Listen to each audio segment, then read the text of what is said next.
Right. Recently the government created a $3 billion bond. I don't know if you read about it. Yeah, yeah, yeah. Um, the bond is like it's an investment package. So either way, people in diaspora like be making money, like investing in Africa, kind of. Right. What do you think about that? I don't think it's a good idea. Or It's one-way investment into Africa. And like I said, everyone in the diaspora is not P. Diddy. When I can see Ghana, well, first of all, let me take my hat off to Ghana and thank you for inviting us back. But when I see investment into the diaspora, then I can consider investing in Africa. Okay, these Steve Harvey and these people have money that we don't have. Okay, I'm not coming here to be a black colonizer. Okay, invest in Ghana and then be living in gated communities. No, that's not the idea. The idea is to make the reconnection first. I think the bond idea is a good one, but I didn't read enough about it to really know. I think it was 3 billion in bonds, something like that. $3 billion in bonds. I'd have to have more information on the bonds before I could say a yay or a nay on it. But again, this isn't about just us investing in Africa financially. Africa has to make a moral investment into us. And how can they do that? Number one, they can make visas easier for us. Okay? Check this out. If someone from the tourism authority or ministry is listening, Ghana's people, like I said, is the biggest resource for tourism. Nicest people in the world. But if you make it hard for people to come in your country because the visa process is outdated, the visa process is not streamlined, you're just going to go to another country. So make the visas easier. I think the reason why the business, Jamaica is visa free, Mm-hmm. and then some other Caribbean countries. Yeah. Now in America, it cannot be visa free.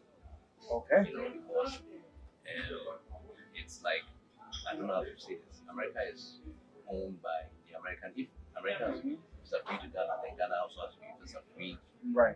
to America, which is kind of impossible. Right. So that's why I think I'm not sure, but I think that's why they come. That's exactly what it is. And this is my point that the year of the return is not really coming from a place of here.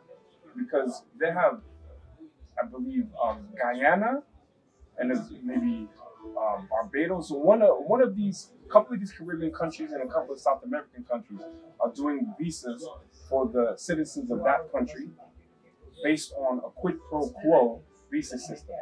The Black American, who this whole thing was launched for, and I don't agree with that, but I think that it should be the whole diaspora. They kept talking about us, Black Americans, but we don't have the control or the power to have quid pro quo visa policies.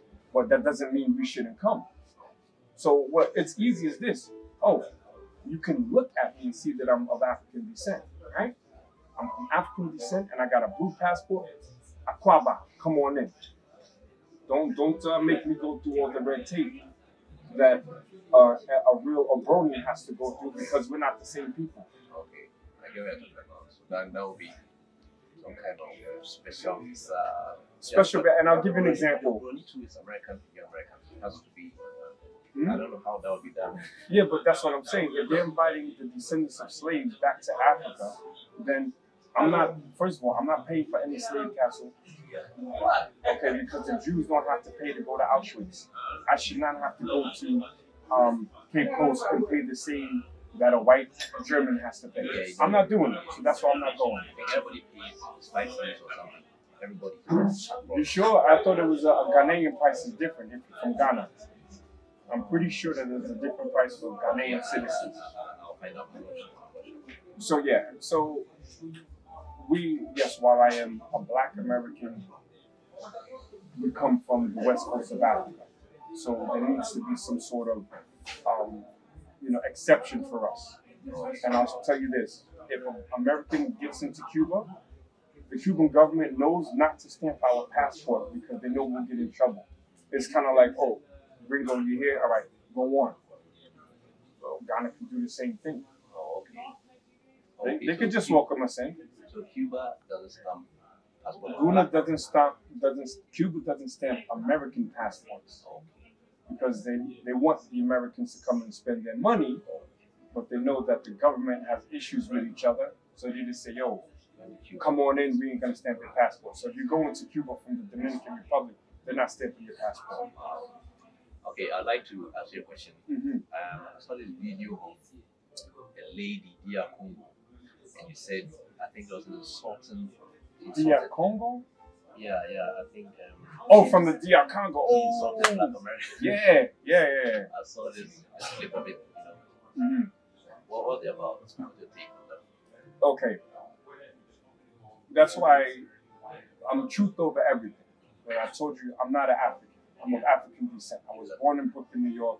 I think like a person from Brooklyn, but at the same time, we still have similar cultures in certain aspects, okay? But that lady, when I first heard it, it hurt me. Oh, but she's not lying. She's not lying. And she talked about, we just want you to come and invest your money and then go away. That's what she said. You got to watch the whole video. She said that African Americans are not African. And it's true. When you have these Black Americans that come here wearing kente cloth or wearing this, you know what they are? They just make themselves look like a huge target for everyone to say, oh, you want your culture, Obroni? Come here. You pay Obroni price, 500 CDs for something that costs 100 CDs. Because they take advantage of people's wanting to reconnect to the continent.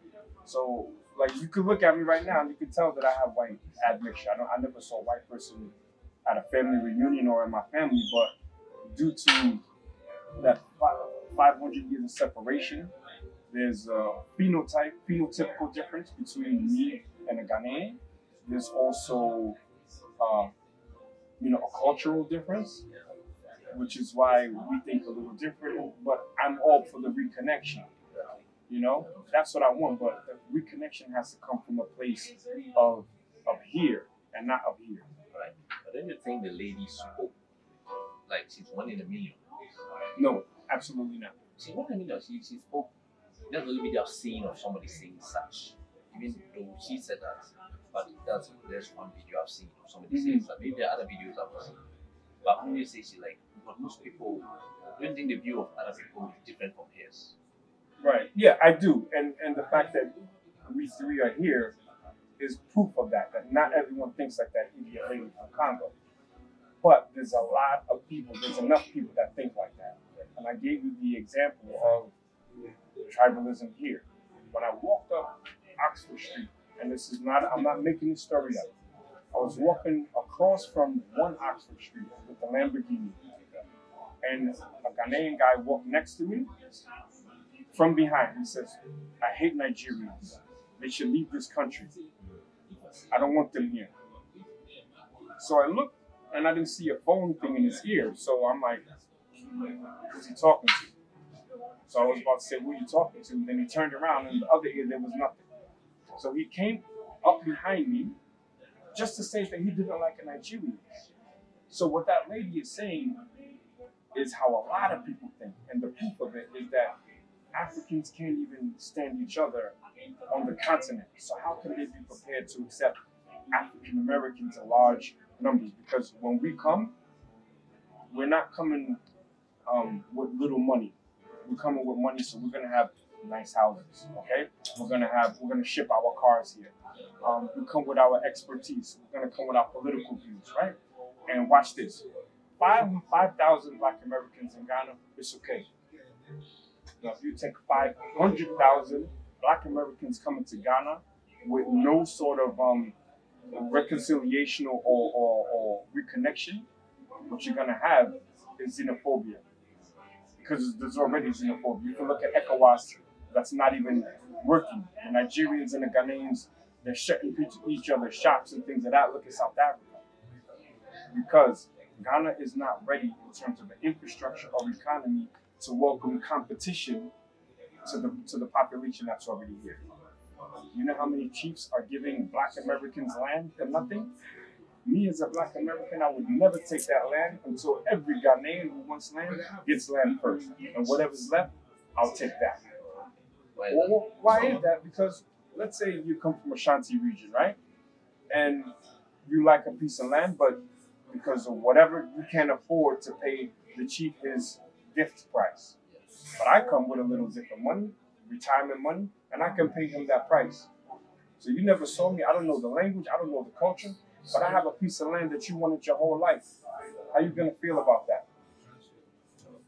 Now, how would you feel about we're going to the same market in Kumasi, and the woman that you liked your whole life growing up, now she's with me because I got the money. How you gonna feel about that? These are the things that's gonna cause boom, that can just blow up into some sort of inter-ethnic conflict. And we don't have a tribe here. So they gotta go very slow with how many people come in here. I say let Ghana for the Ghanaians first. Once the Ghanaians their standard of living is raised, then it'll be easier to integrate other people from other places. That's interesting.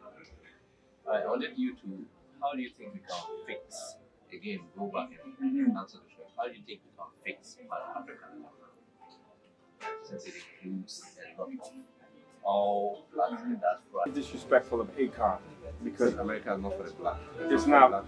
It wasn't made for black people, right? That's true. But what he said is that America is the biggest. They control the narrative and they put out a false narrative. Every single country is responsible for putting a positive image out. Just like Ghana is doing Africa to the world. Just like India has incredible India. But they don't show you that in major cities in India, there's people pooping on the street. They don't show you that, and they shouldn't. So America's gonna put the best foot forward, as they should. But the problem that I see with too many Africans is that they come to America, they get the benefits of America, and then they shit on Americans. Okay? So Akon was born in America. First of all, he's not from Senegal. He was born in America. Born in America, got rich off of black American music, and then has the nerve to try to say that, yeah, the difference between black American artists and African artists is that Burna Boy and these guys, they own those cars. The black Americans, they lease them. How dare you say that? Because it's not even true. Can you say that about Jay-Z? They always, when they make something negative about America, they always mention the black American. And I find that very disrespectful. Very disrespectful. Maybe you shouldn't have made that comment. No, he shouldn't. He shouldn't have used black American as the example of why America puts out, in his mind, a false narrative. And then he said it in Africa. You see what I'm saying? That's disrespectful. You made all your money in America off of black American music. You come to Africa, now you're pandering to an African audience, and then you want to use us as the whipping boy. Like, I got smoke for Akon too. You know, Akon, that Light Up Africa project, you know who funded that? You don't know? The Chinese. Come on, you could Google that. You could Google that. Yeah. Well, Africa, the Light Up Africa project is funded by the Chinese. If you ask him about it, you say, no, I have geeks who know all this stuff. And he gets his funding outside of Africa. It's the Chinese. So, Akon, I could also say that you are guilty of the neo-colonization of Africa. So watch your mouth when you talk about the black Americans. So he's starting is it Akon City? Akon, yeah. Akon, and then Akon City. That's a yellow project with a black face on it. It's a yellow project. Yeah, it's the Jiangsu, Jiangsu, Jiangsu Trading Company. You can Google that. Wow, that's interesting. Yeah. I'm learning something that I never knew about today. All too soon, we've come to the end of the chat, and if you're not subscribed to the channel, share, like, and subscribe, especially this chat is very interesting. I want a lot of people to hear about it and get to know more. His group is a 50 deep group. Yeah. So you can try and Google it and you get more information about what they do. Alright, so it's been nice talking to you, and very soon we'll get another video. We'll release another video very soon. So chat later. Peace. Bye.